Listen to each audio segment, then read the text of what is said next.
Hi, Lee. Congratulations on the new job. How have you found the last few days? I suspect as a new manager, it all gets pretty hectic.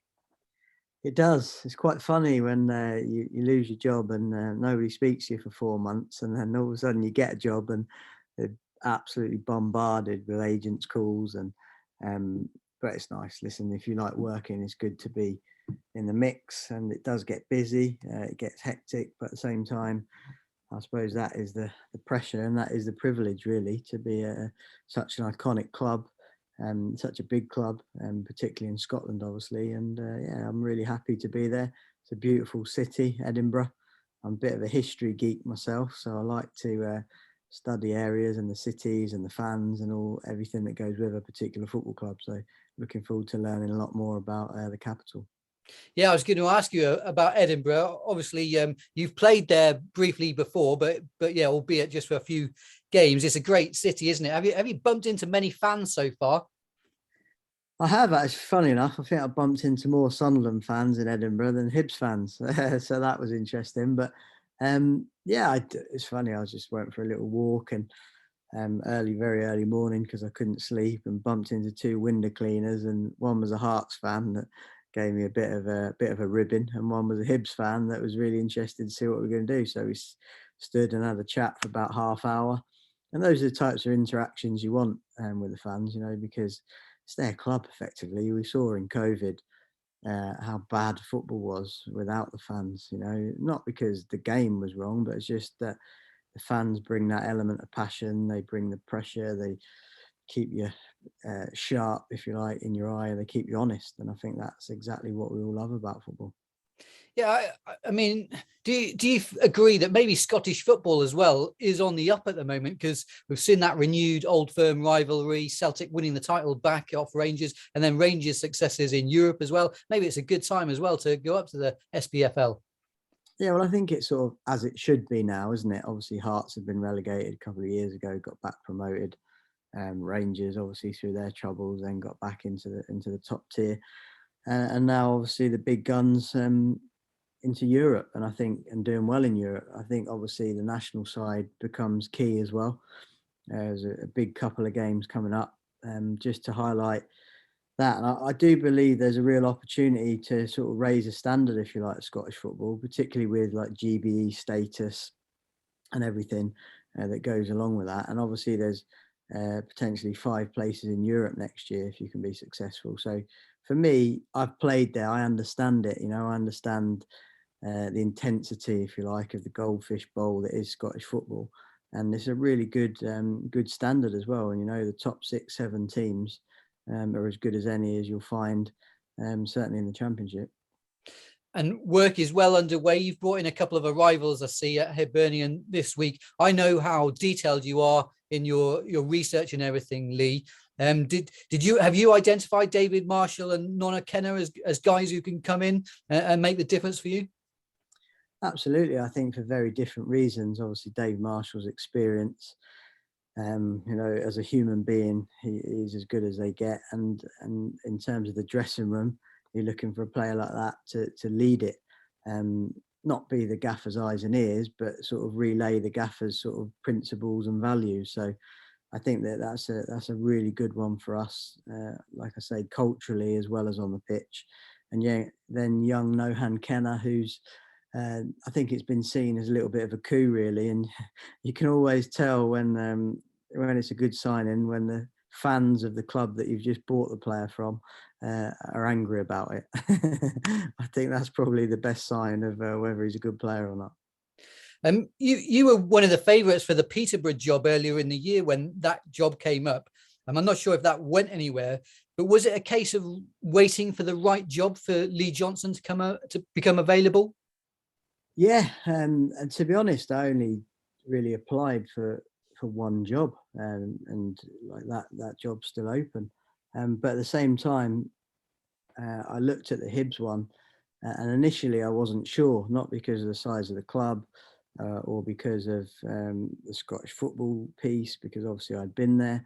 But I just didn't know the intricacies of the club like I maybe would know the intricacies of the clubs in England. And then through some various conversations and sort of not intermediaries in terms of agent, but connections, it seemed like a really good match. And we had a very sort of relaxed conversation for 2 or 3 hours in London, and just straight away just felt right in terms of the people. You know, it's a very similar setup actually in terms of the Lansdowns at Bristol, because really good human being as an owner, and obviously his son's involved in the club as well, as John was obviously at Bristol. So yeah, it gave me that sort of nice vibe, if you like, of what I was used to. And I do like to build the personal relationships within, because I like to be working for good people. And obviously I've been lucky in my career so far that I've managed that.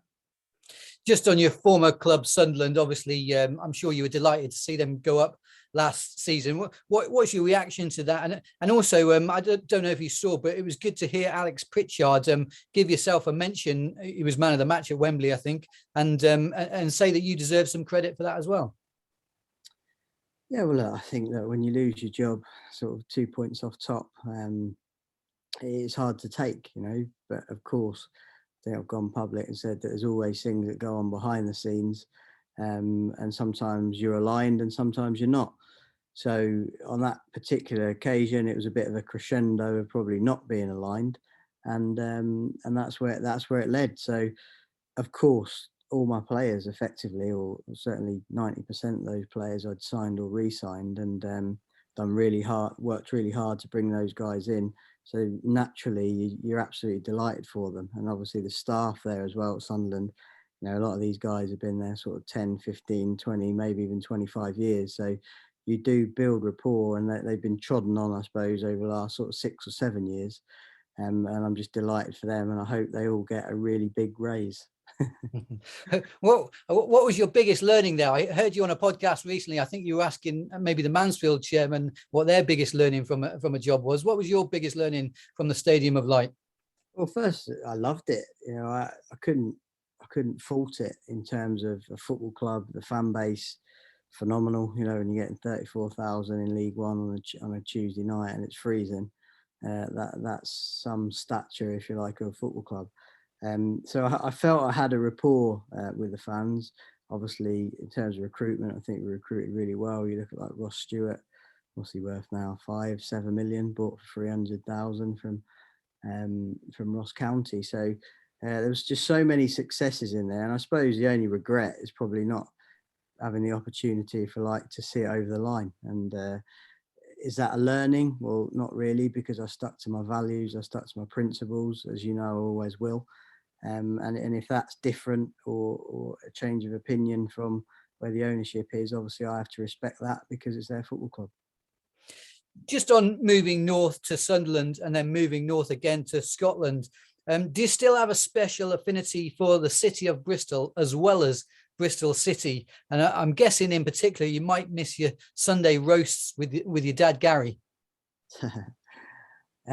Yeah, of course. Listen, I'm still in Bristol. I'm in Bristol right now. I've just come back from Edinburgh. My wife and my daughter here.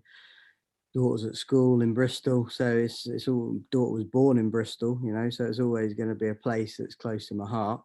And the same with Bristol City.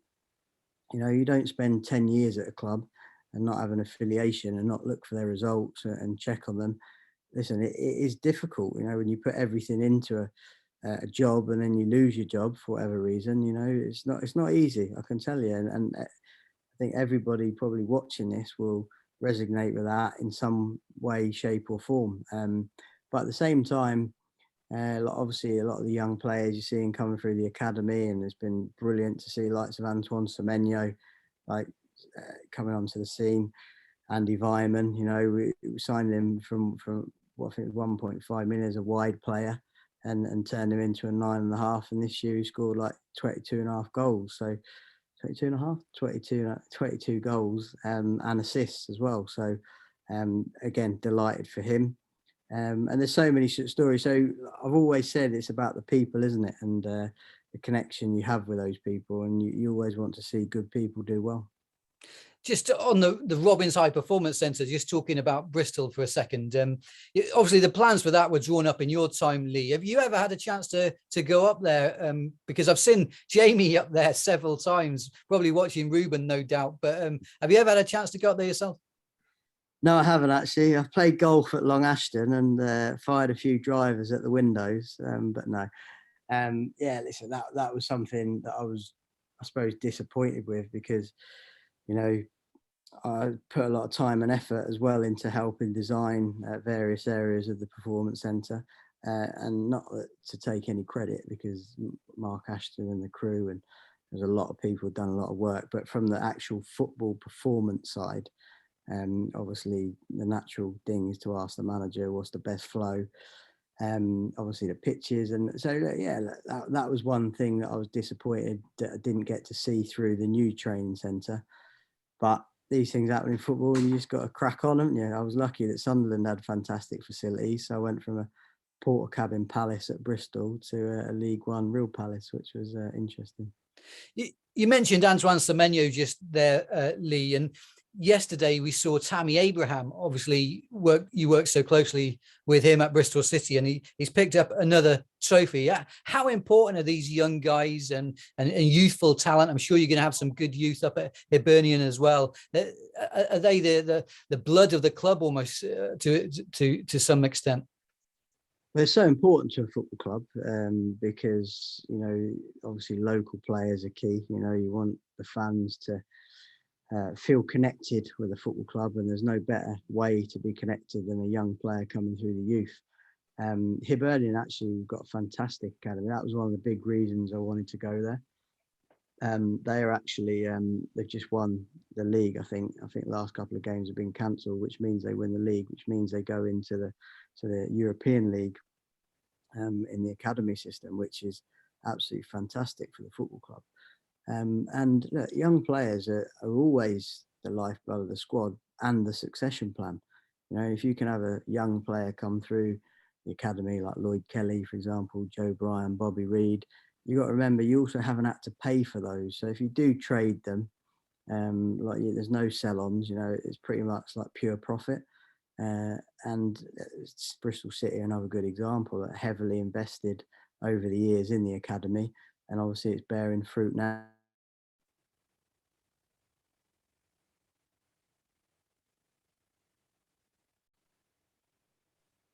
He's still there? Yeah, still here, mate.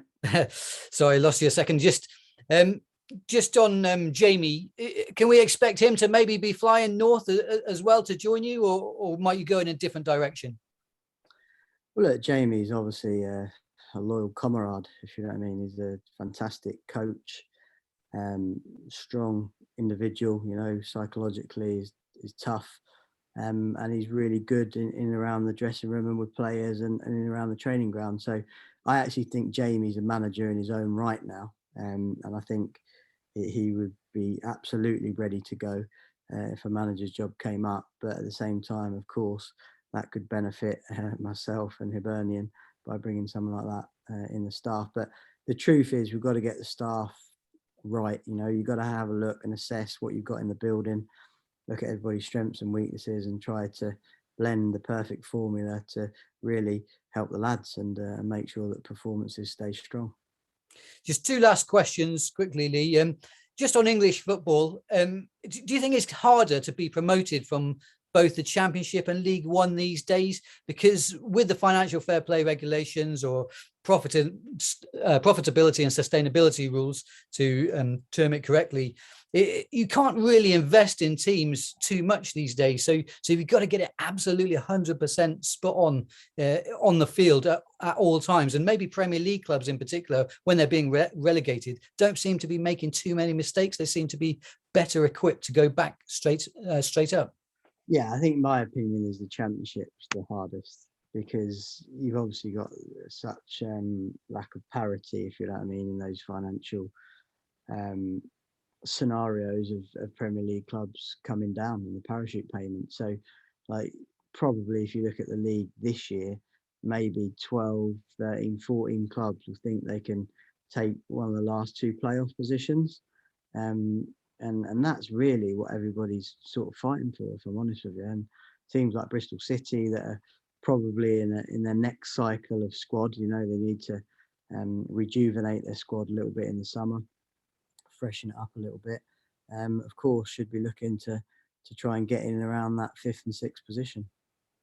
And just finally, your old CEO, Mark Ashton, is over at Ipswich Town. And I think Ipswich Town are the favourites actually at the moment to be promoted from League One. Do you see them being successful? And also the Lansdowns behind Bristol City, do you still keep in contact with them?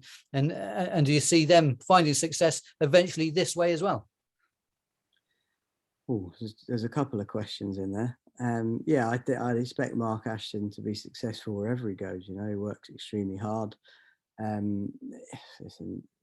Fans' perception is not always the reality, and obviously there's always context to every single decision that's made. And I think over a period of time, Mark done a fantastic job at the football club, as have the Lansdowns. Obviously had a little bit of a dip last year in terms of maybe just, I think probably off the back of COVID, you know, not being able to maybe invest like they had before, and the way the structure of the club and the structure of the finances, the way it's ran, it's probably the worst thing that could happen to a club like Bristol City, because of the way it's funded, if you like, through the group.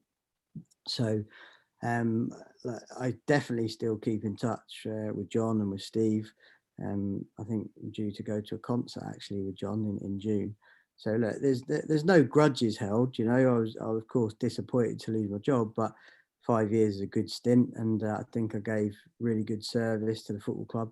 And there were some, like I said, top people that I worked with. So yeah, there were some magic moments in there, and I suppose that's what the club will be looking to do again in the near future. Thanks very much, Lee, and good luck for the rest of the season with Hibs. Thank you. Cheers, Gregor. Cheers. Cheers.